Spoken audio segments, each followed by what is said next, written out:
E no vídeo de hoje eu realizo aqui os meus apontamentos, as minhas impressões sobre essa edição do vestibular da UEL que acabou de ser realizada no domingo, no dia 6 de março de 2022. Mas se essa é a sua primeira vez aqui no canal e você tem interesse em continuar recebendo os nossos novos vídeos, sempre voltados com muita exclusividade para o vestibular da Universidade Estadual de Londrina, o vestibular da UEL, são dicas, sugestões, materiais, orientações de estudo, além das principais informações disponibilizadas pela UEL acerca do seu processo seletivo, não deixe de se inscrever no canal e ativar o sininho para receber as notificações.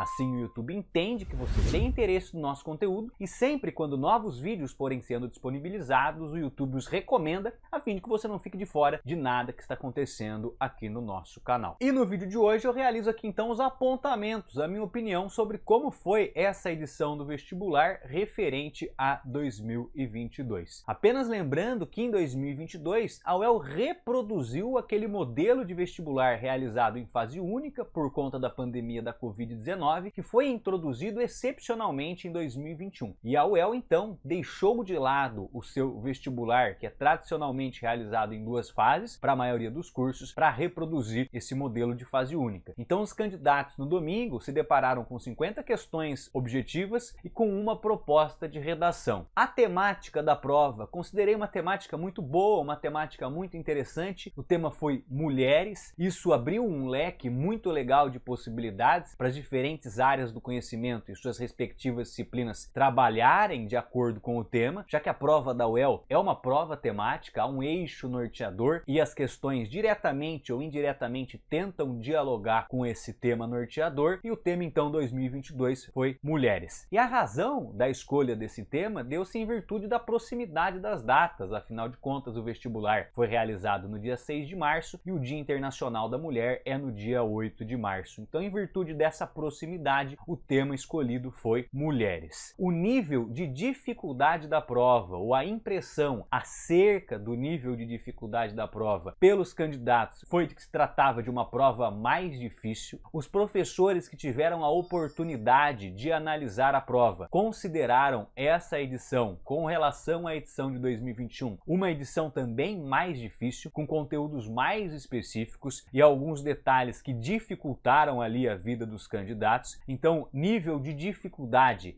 mais elevado do que a prova do ano anterior. E é importante destacar também que apesar da UEL esperar um índice de abstenção de aproximadamente 20%, em 2022 nós tivemos 30% de ausentes, ou seja, 6.700 candidatos não foram realizar a prova. É lógico que esse número de ausentes dificilmente vai repercutir na nota de corte, mas o desempenho dos candidatos vai, principalmente em virtude de uma prova mais difícil, pode ser que nós tenhamos uma redução significativa da nota de corte nessa edição de 2022, porque realmente foi uma prova que se distanciou do modelo adotado no ano anterior. A UEL havia realizado uma mudança no manual do candidato, uma mudança sucinta, mas que nós realizamos um vídeo aqui falando e discutindo essa mudança, onde antes a UEL especificava que o gênero textual seria o dissertativo argumentativo. Para 2022 a UEL deixou em aberto, apresentando que a redação seria uma proposta em prosa. E isso suscitou uma série de discussões sobre quais seriam as mudanças e se teria uma mudança, e realmente teve. Nessa edição de 2022, a UEL abriu ali duas possibilidades para os seus candidatos. Um texto narrativo, através de uma fotografia, partindo de uma fotografia, um texto não verbal, e também um texto do gênero textual dissertativo argumentativo sobre o capacitismo. Logo mais nós gravaremos um vídeo discutindo essas duas propostas de redação, a fim de que você já possa ir se preparando para o vestibular referente à edição de 2023. Então a gente teve um vestibular considerado mais difícil, um vestibular considerado mais específico do que a de 2021 e que eu particularmente, como professor de história, não gostei muito. Apenas lembrando de que quando eu falo que eu não gostei muito, eu não posso falar da prova como um todo. Eu falo apenas das questões de história. Eu considerei que as questões de história foram questões que poderiam ter trabalhado de uma forma mais criativa e mais interessante o tema norteador, que era era mulheres. Acredito que algumas questões tenham sido muito superficiais, uma delas mera retenção de conteúdo, e eu acho que em 2022 questões que induzem o candidato ao erro ou questões que meramente avaliam se houve ou não uma retenção pura e fria de conteúdo já não servem mais. E tenho também uma posição com relação a essa edição que reproduziu a edição do ano anterior. Afinal de contas, a proposta da Universidade Estadual de Londrina era realizar um vestibular que se adequasse ali às necessidades dos seus candidatos, sobretudo em virtude das circunstâncias em que esses estudantes de ensino médio e pessoas que já completaram o ensino médio e que estão estudando para a realização do processo seletivo tiveram que enfrentar nesse período de pandemia. A gente sabe que em 2021 o cenário era muito pior, em que grande parte das escolas concentrava-se exclusivamente no ensino remoto, e que em 2021 para 2022 esse cenário não se alterou tanto, tendo ali uma certa alternância entre o ensino remoto e o ensino presencial. Mas nós tínhamos ali um cenário também desfavorável para esses estudantes. E a UEL, que se sensibilizou em 2021 e criou um vestibular adequado a esse contexto, em 2022, infelizmente, eu não posso dizer o mesmo. Então nós tivemos um vestibular que subiu alguns degraus na escala de dificuldade e, entretanto, viu candidatos que enfrentaram ali um ano escolar e que tiveram dificuldades com realização aos seus estudos em virtude de todas essas mudanças que nós ainda estamos sentindo mesmo em 2022. Então não fez muito sentido para mim, não houve muita compatibilidade entre manter esse vestibular em dia único, tentar manter esse espírito de adaptação às circunstâncias e realizar uma prova com esse nível de dificuldade, o que, ao meu ver, acabou não contribuindo para que esses estudantes, esses candidatos que se esforçaram dentro das suas possibilidades pudessem performar de forma satisfatória. Então essa é a minha opinião, certo? Opiniões contrárias surgirão e não há problema algum nisso. Essa é só a minha análise acerca dessa edição do vestibular de 2022. Eu particularmente gostei muito do formato de prova adotado pela UEL em 2021, achei que se adequou às necessidades do momento e eu particularmente acreditava que a UEL, por ter mantido a prova em dia único e por estar atenta às dificuldades enfrentadas por esses candidatos, iria manter esse estilo de prova para 2022. Bola para frente, sempre focando ali em projetos futuros. Então o vestibular agora da UEL é o de 2023, foco no vestibular de 2023, e é nessa edição do vestibular que agora o nosso canal vai estar focado. E com muitas novidades. O ano de 2022 promete ser um ano de muitas novidades aqui para o canal, sobretudo porque nós estamos inovando. Nós traremos materiais, nós traremos outros conteúdos sempre voltados para o vestibular da Universidade Estadual de Londrina. Espero que tenham gostado do vídeo de hoje. Realmente era para ser um vídeo opinativo. Gostaria de saber a opinião de vocês, se vocês compartilham desse sentimento de frustração ou se vocês gostaram e acharam que a prova foi adequada. A opinião de vocês é sempre muito bem-vinda. Deixem aí nos comentários, inscrevam-se no canal caso tenham interesse em receber os nossos conteúdos direcionados agora para o vestibular de 2023. Tenham um excelente resto de dia. Até logo mais. Fui!